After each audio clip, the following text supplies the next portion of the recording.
landmark ruling rolling back abortion rights. Women should decide what happens to their bodies. Reaction swift, strong, and diverse. I honestly cried tears of joy. It's been something that we have been waiting for so long. Nearly 50-year precedent reversed. The health and life of women in this nation are now at risk. Focus now on Florida.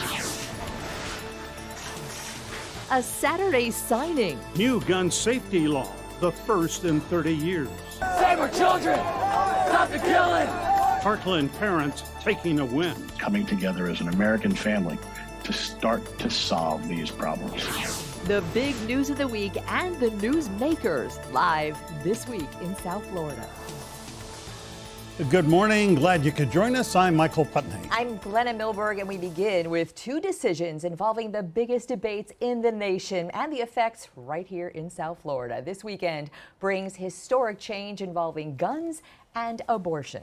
With Roe overturned, attention now turns to state laws that govern abortion and the choices women can legally make about their pregnancies. Another high court ruling this week grants New Yorkers and other states the right to carry a gun in public without having to prove why they need it. What impact will that have in Florida?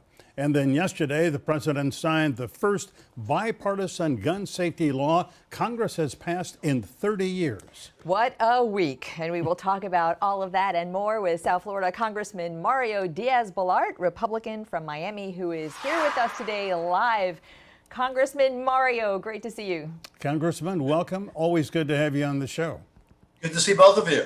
Congressman, as you well know, for nearly 50 years, women in this country have had a constitutional right to an abortion. As of Friday, they do not, and a lot of those women are angry and hurt and grieving and upset, and a lot of them live in your district. They believe they should have the say over their own health, over their own bodies, over their own pregnancies. What do you say to those women?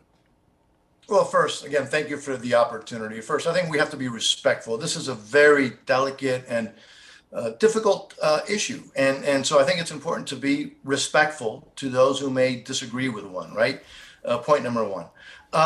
Remember what the Supreme Court did. They didn't outlaw abortion.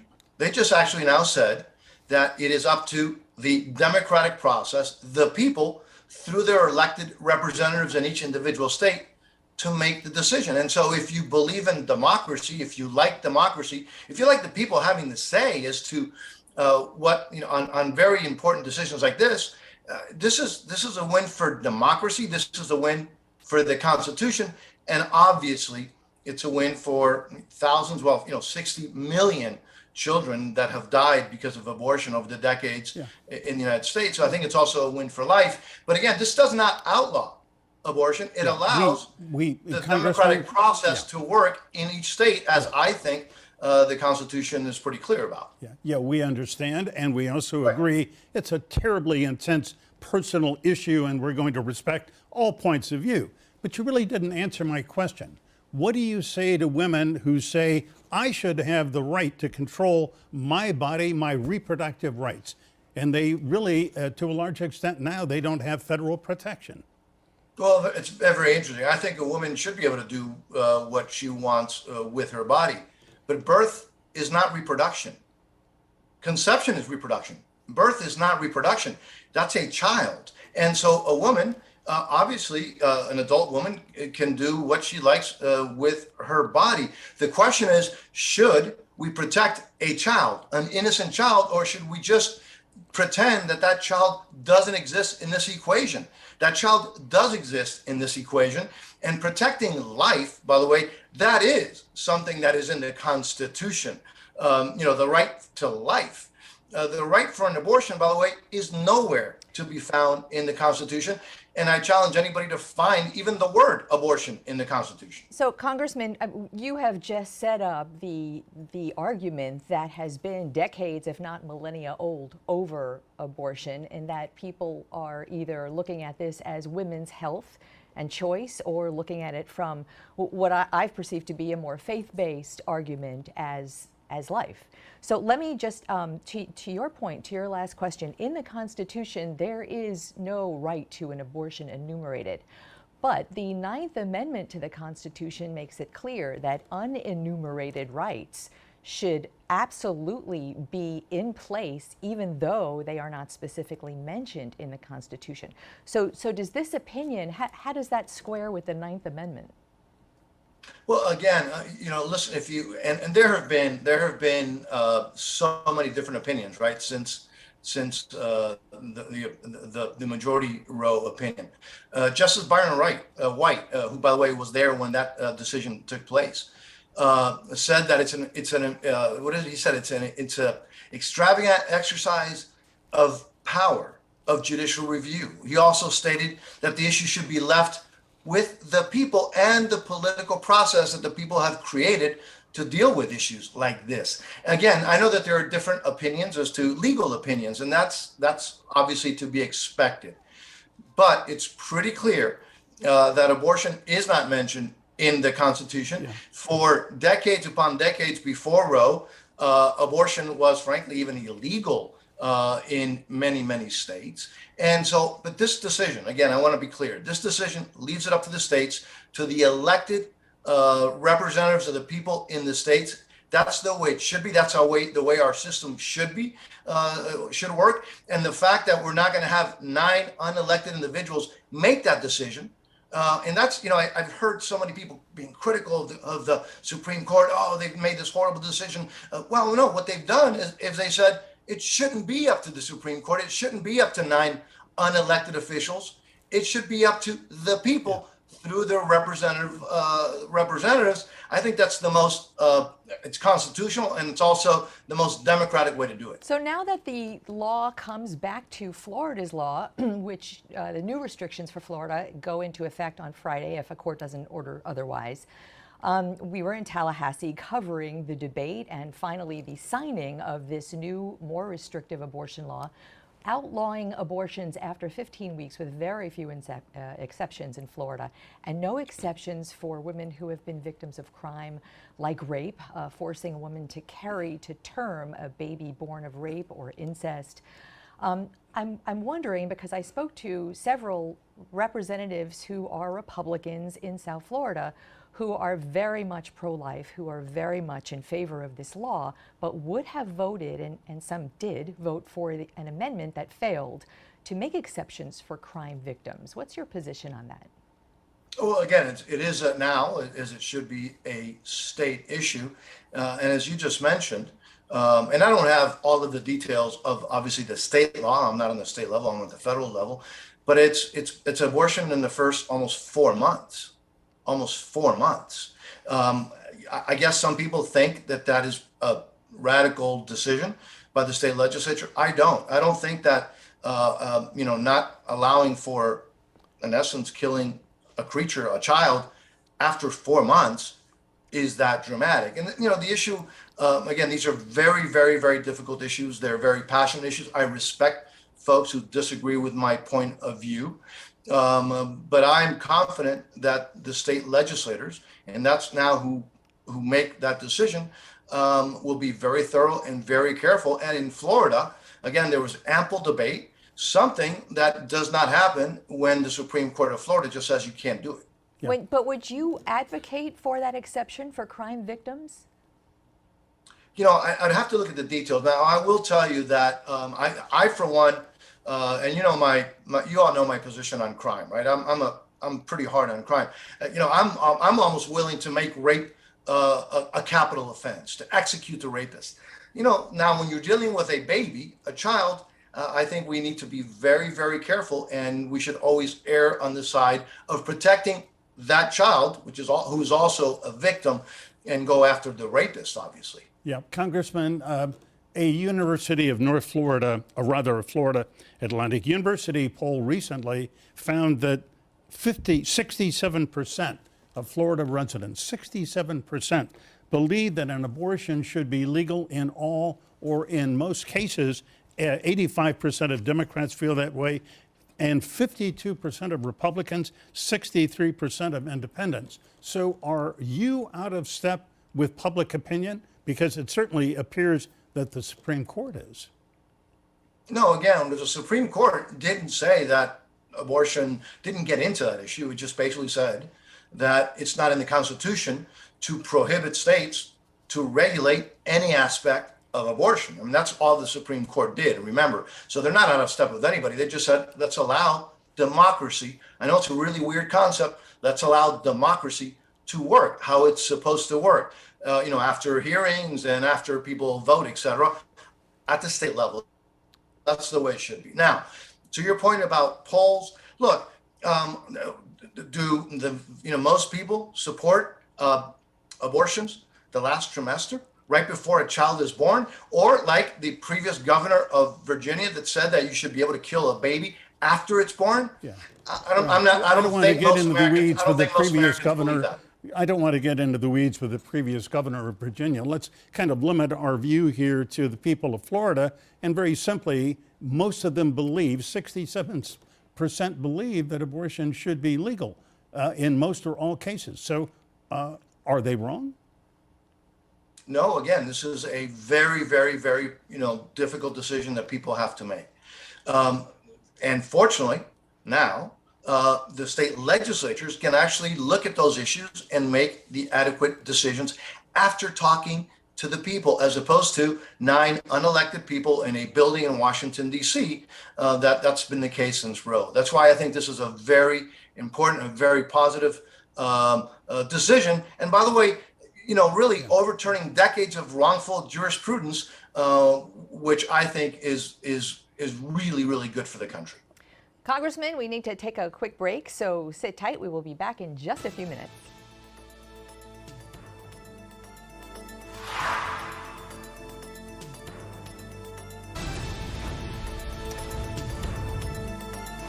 On This Week in South Florida, we are speaking with Congressman Mario Diaz Balart, Republican of Miami.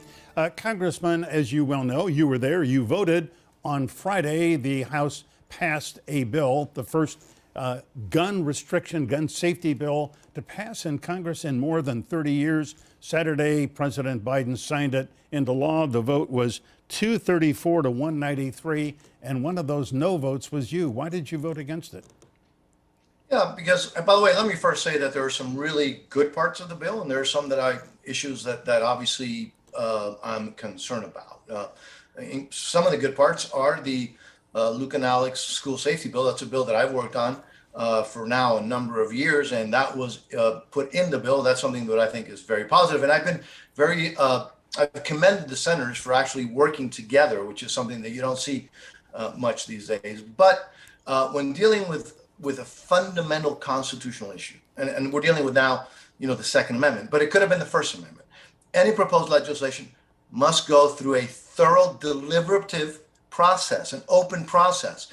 And Michael, this bill was introduced basically 72 hours before the House voted on it. None of us had the opportunity to get any legal advice, to talk to lawyers, to talk to experts, to have any testimony. And again, that happens all the time. And I'm not, overly critical necessarily when that happens. That's not the way that we should be doing things, but it does happen. But when you're dealing with fundamental constitutional issues, not having the opportunity to actually have a deliberative process is, I think, highly dangerous and highly problematic. Congressman, so many of the items in this bill are things that you have supported and you have worked on so diligently. Yes.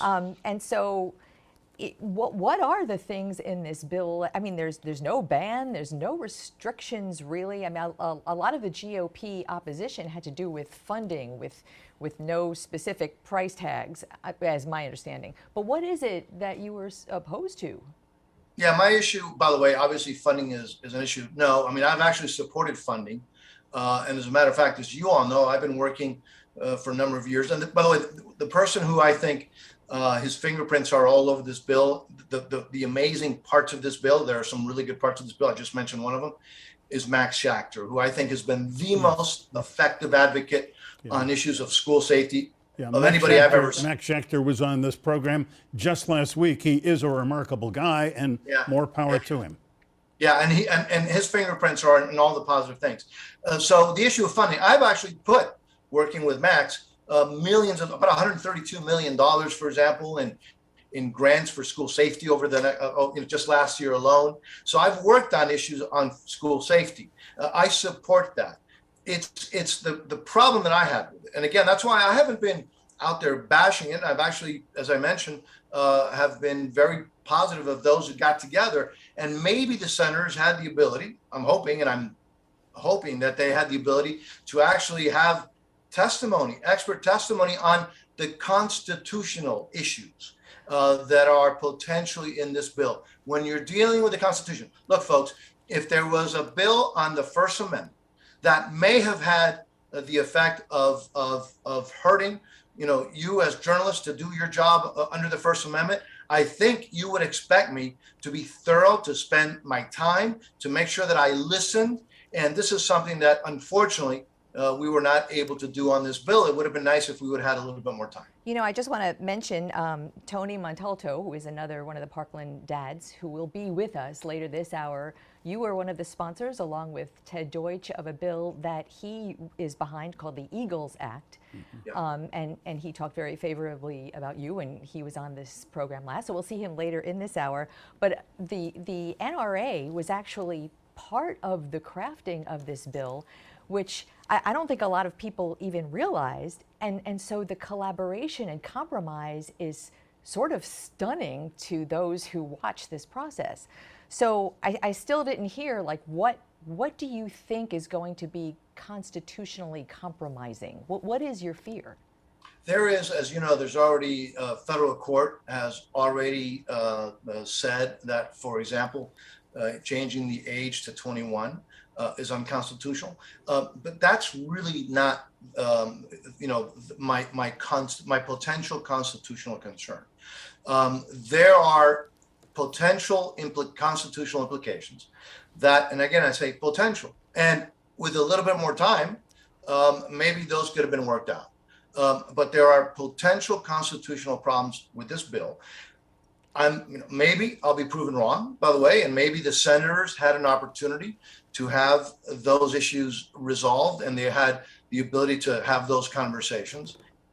But in the House, we had no time, no input, no hearings. By the way, there were 0 hearings in the Senate either.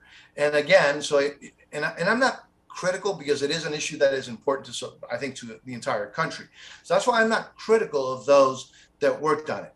But again, I repeat, when you have potential constitutional implications, the fact that we had 72 hours since it was introduced in the Senate with no hearings, I had no ability to talk to any constitutional scholars in the time that I had to deal with this bill. And again, when you're dealing with something as delicate as the Constitution, I think we have to always be very, very careful. Yeah, Congressman, we've got to say goodbye. I'm going to give you 30 seconds if you can. Have you watched any of the January 6th committee hearings? And just very briefly, what's your impression? Yeah, Michael, again, and both of you, thanks for the opportunity. I have not watched it. I believe that the process was unfortunately, it's an illegitimate committee where the opposition, the loyal opposition, was not allowed to name people to that committee. So it's become, kind of a partisan thing. Right now, right before your show, in the national show, that was brought up that there is no other side of the story, so there's no due process. Well, the House Speaker shut it down. He didn't allow any Republicans on the committee. Anyway, we have exceeded our time with you. We always need more. Mario Diaz Balart, always good to see you. Thank you very much. Thanks so much. Thank both of you. Appreciate it. All right, thanks. Florida's new 15-week abortion law goes into effect, as we've been saying, on Friday. Those handling women's health care are on the front lines, and that is next.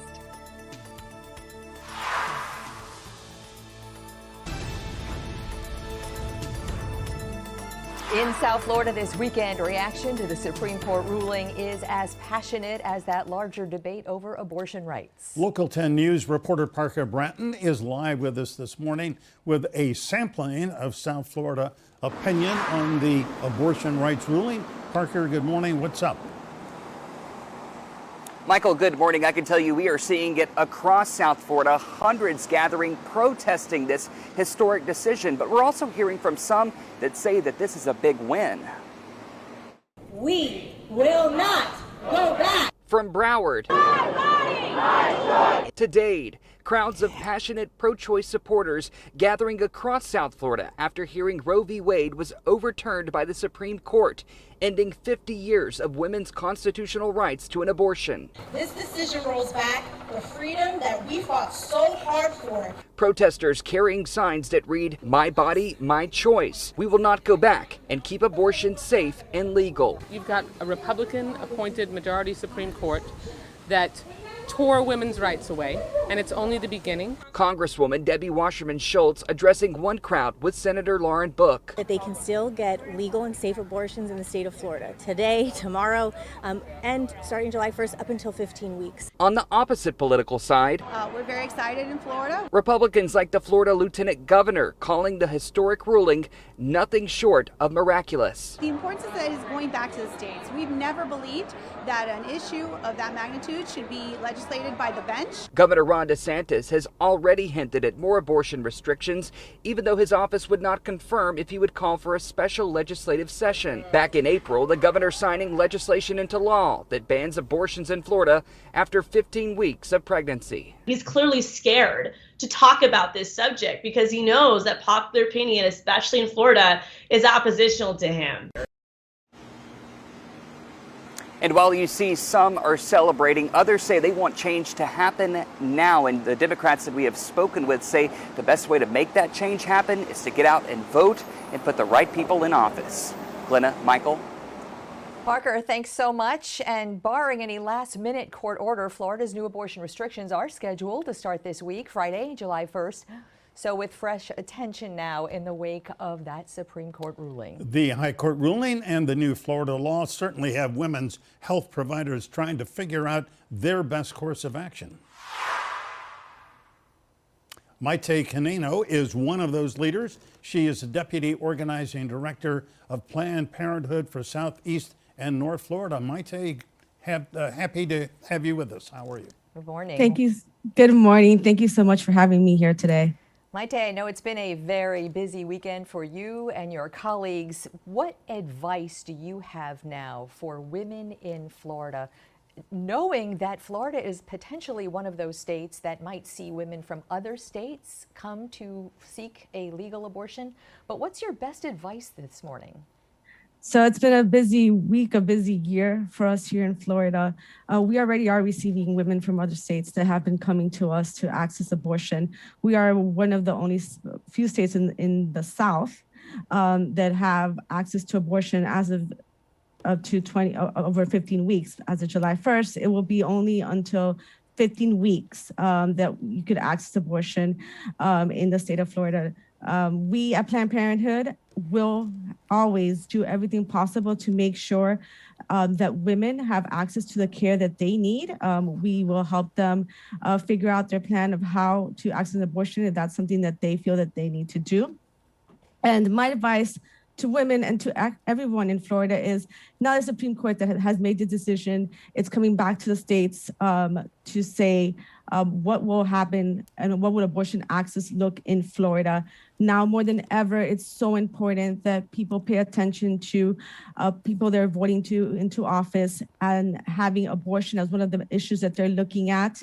It's not always the first issue people are looking at, but more clearly than ever, it shows us that we need to look at who are we voting for? What is their stance on abortion? Because most Americans, most Floridians believe this is a very private decision that should not be legislated by politicians. So let me bring you back to the day at hand, the practical matter at hand.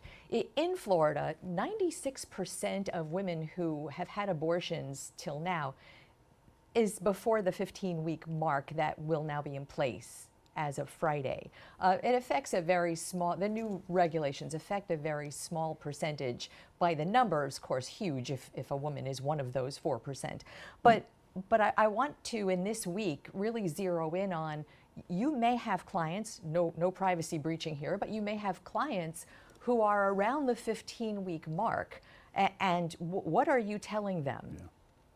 Well, The people that we see that come to us during the 15-week mark after 15 weeks are usually people that have problems in the pregnancy with fetal anomalies, with heart conditions of the babies that is not being seen, the fetus that's not being seen until later on in the pregnancy. Those are the people that we see after 15 weeks that have issues with the pregnancy. When women are coming to us now to schedule their appointment, we are making sure that we get them in as soon as possible and we see the gestational age and provide them the care that they need. Yeah. Mayte, tell us about what is going on in your facilities in South Florida and across the state. I mean, we know that Planned Parenthood provides an array of health services. It is just not an abortion provider, but we see at an abortion clinic in Hialeah a huge rush of women coming there trying to get an abortion, before this law goes into effect. What's happening at your clinics? What's happening in our clinic is what's happening in our health centers every single day. We're providing healthcare to the women and the people that need the healthcare. We are bringing them in. We are seeing as many patients as possible to access abortion and the care that they need, because abortion is part of the healthcare that they need. Yeah, if I can, follow up very briefly. We know that an abortion through medication is widely practiced now. I believe something like 49% of abortions in the country are through medication. What are you advising your patients, your clients, through your clinics? What about the availability of medication to cause an abortion? Because the Florida law says that a doctor may not prescribe those pills either on the phone or online. So at Planned Parenthood, we follow all the laws, even though we don't agree with all of them that are being given, because they're not medically accurate laws. Most of the time that we have, our doctors are following most of the law. It is a conversation that our doctors are having with our patients as they come in, and making sure that they're receiving the care they need with still adhering with the laws that are the law of Florida's. So Planned Parenthood, we have a very short time left, but Planned Parenthood has a lawsuit against this new law. I believe there's a court hearing about it tomorrow. And it's based on the argument that Florida's new restrictions might violate the state constitutional right to privacy. How does that play practically speaking? Isn't everything you do a private matter? How would government even know? It does. This law, and even the people that propose this law know that this is against a person's privacy. This is an unconstitutional law, as many unconstitutional laws that the legislature has passed. In Florida, our privacy rights are even stricter than our federal privacy rights. It protects us as people, not only our information. By going into someone's medical decision and trying to say what a person should do with their body and medically is against the privacy that the Constitution gives us in Florida. So it goes against the Constitution. Now we will see how the courts interpret it, as we saw in the Supreme Court. There will be a lot going on this week, no doubt. Mayte Canino with Planned Parenthood. We appreciate your time today, and we invite you to keep in touch and let us know how this all goes down. Mayte, thanks. Thank you, and thank you for having me today. Of course. And up next, Parkland parents who've been fighting for stricter gun laws, they got a win this week. And one of the leaders in that effort is going to join us after the break.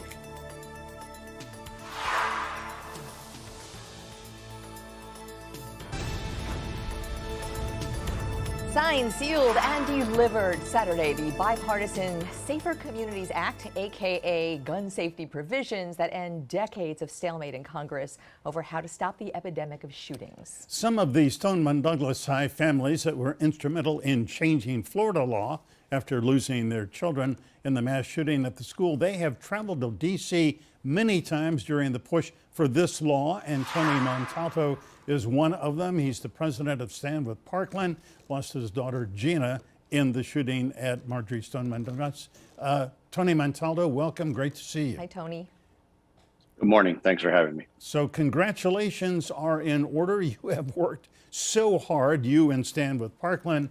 What went through your mind and heart when you saw the president finally sign this bill?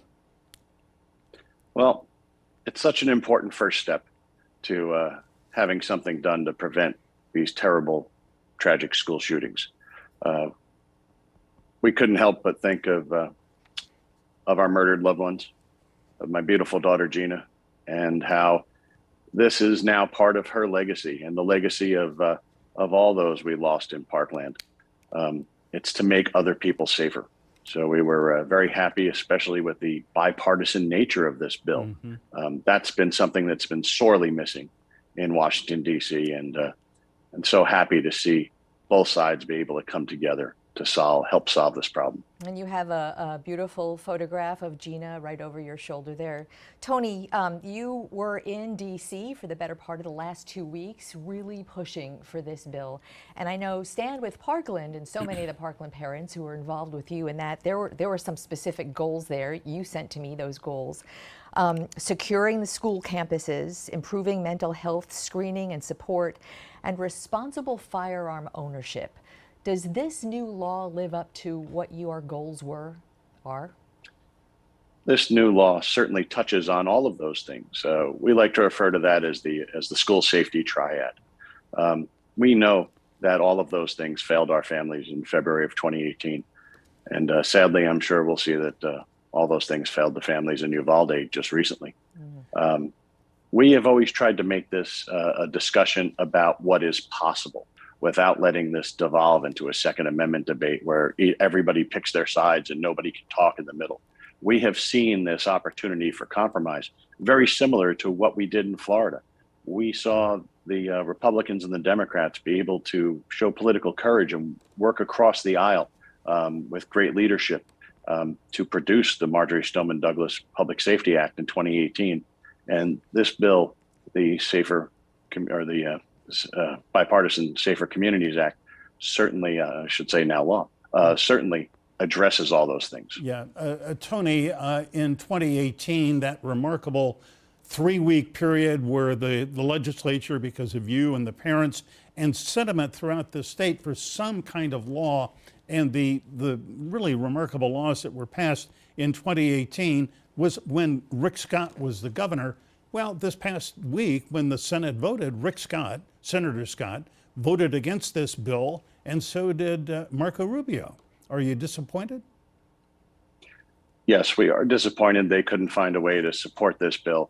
However, it's important to remember some things that Senator Rubio's staff spent a lot of time and effort making sure that the LASA, the Luke and Alex School Safety Act, was included in this new law and included in an intact fashion to support the Federal Clearinghouse of Best Practices, which is accessed through schoolsafety.gov.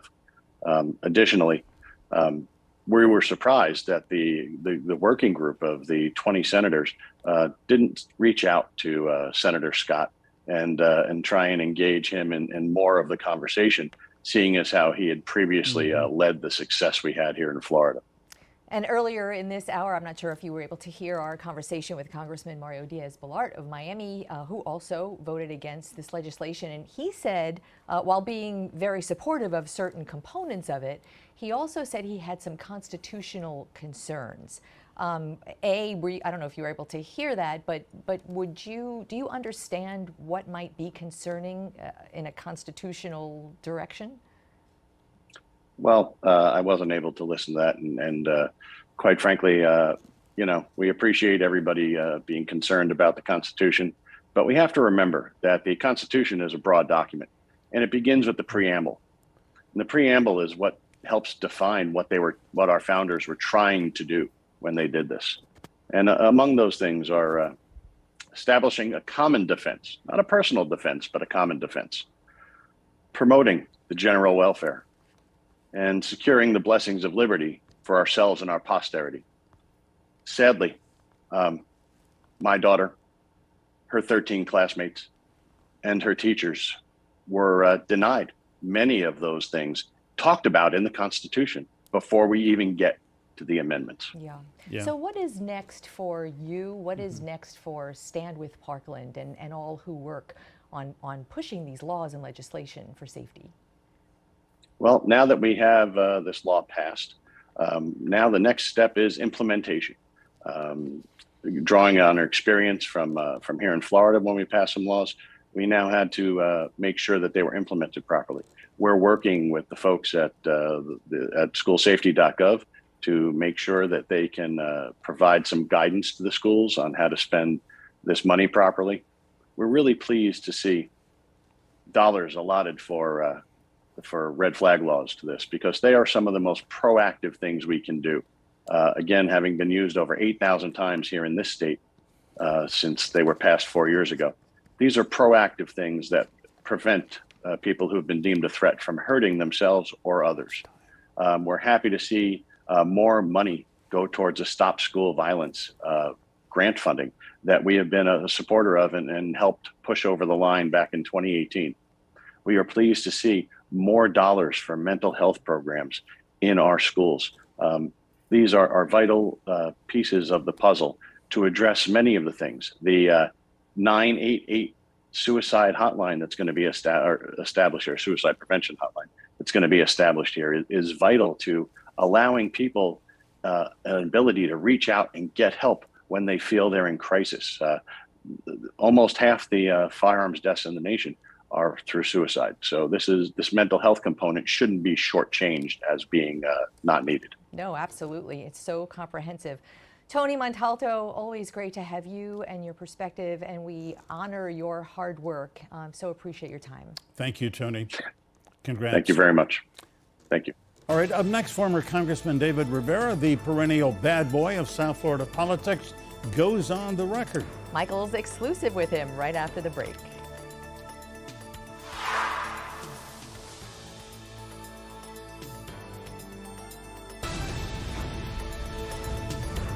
Former Congressman David Rivera has often been a center of attention in South Florida politics, both elections and controversies. He is running again for the state legislature, and so when we sat down earlier this week, my first question was, why? Everything that's going on with the economy, I don't think this is the time for newcomers. I think this is the time for people that have some experience to perhaps get back into public service, people that can have an impact immediately for our community. I've done that before for many years. I've had quite an impact on many public institutions for our community, and I think I can do it again. It's not a step back. Is this a comeback for you? How would you characterize it? Not at all. I've been active in many projects involving our community during my time in the last few years in the private sector, but it's not really a comeback because public service is a vocation. It's a lifetime vocation, really. It's not something that you're born into, but it kind of is born into you. And so I've always been someone who wants to give back to the community, and here's an opportunity to do so again. You have stirred up so much controversy over the years. I mean, you put a faux candidate into a congressional race, Justin Lamar Sternad, and now you've been fined $456,000. Are you going to pay that? Well, first of all, you've been reading the fake news from the Miami Herald. I never put any fake candidate into any race. That's one of the reasons why no one has, from any regulatory or legal agency in the government has ever accused me of that. You mentioned some sort of fine. There's no fine right now either, Michael. The way that works is the judge makes a preliminary opinion regarding that fine, but gives us a chance to respond. So right now we are in that response period where we have given the judge more information regarding that fine, but there's no judgment against David Rivera. Yeah, David, I was in federal district court when Judge Robert Scola said, who is unindicted co-conspirator number one? Give us his name. And the U.S. attorney said, it's David Rivera. And then they never said anything else. Can you imagine that? So the U.S. attorney who at that time the assistant U.S. attorney who at that time wanted to be a U.S. attorney and was using me as a political ploy to advance his career, is one of the most corrupt officials in the U.S. attorney's office. Never said David Rivera again, just that one day. And I think he said it because... He said it reluctantly. And he said it reluctantly because it wasn't true. And he said it because the Miami Herald pushed him into saying that, because the Miami Herald has been publishing fake news on this matter and on so many other matters more recently regarding Venezuela and others. But so he was just following the fake news agenda of the Miami Herald. Did you have anything to do with Justin Lamar Sternad? Zero. Running for Congress? Zero.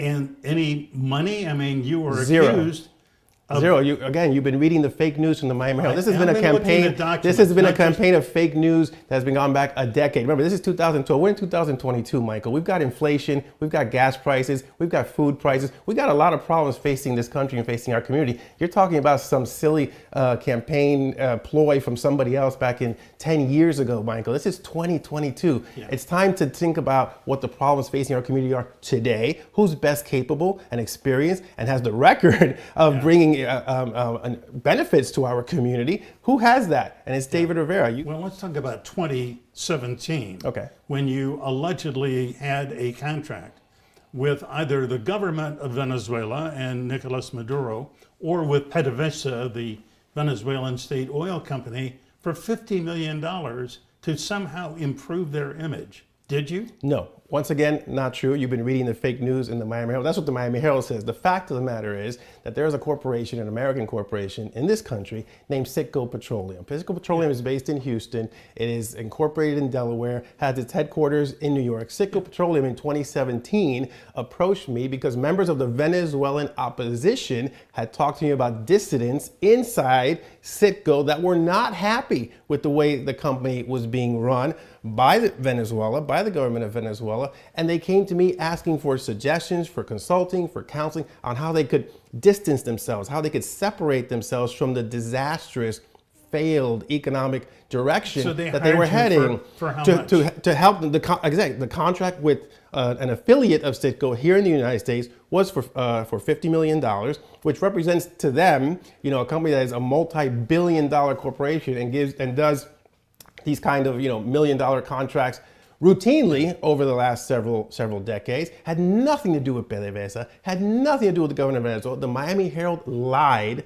when they said there was a contract between David Rivera and PDVSA. It doesn't exist, Michael. Hold on a second. And I challenge the Miami Herald to bring it to you. Bring Michael Putney the contract that is signed between David Rivera or a company of David Rivera's and PDVSA. Michael, it doesn't exist. These things have dogged you for years. So what do you tell constituents? What do you tell the voters in District 119 who ask you about these things? It's very simple. When I was in the state legislature, I sponsored an amendment that said no courts in the state of Florida should have to publish notifications in physical newspapers and pay newspapers legal notices, and shouldn't have to pay legal notices to newspapers because the internet was alive and well. Nobody was reading newspapers. Everybody could do that. You could do that on the internet for a lot. No, it wasn't.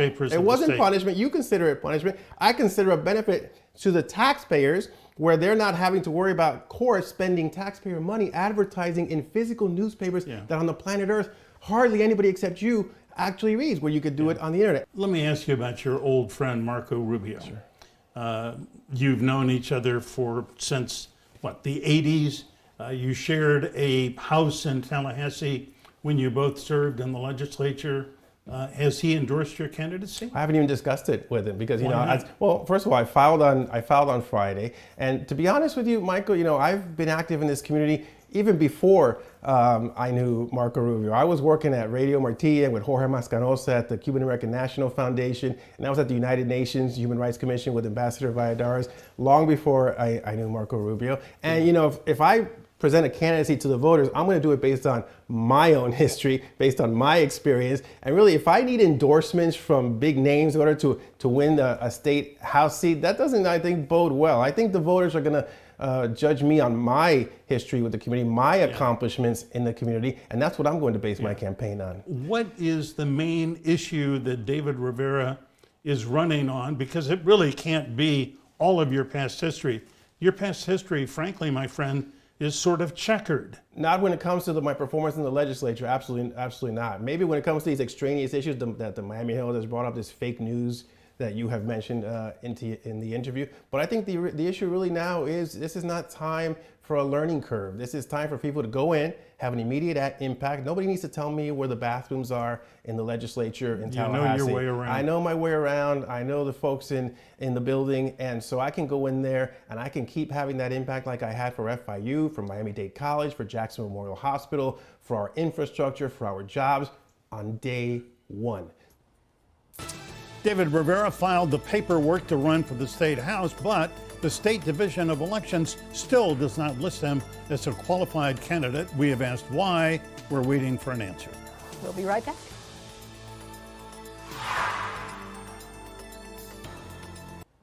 Thank you so much for being with us this hour. Remember, we are online 24/7. And as always, stay informed, get involved.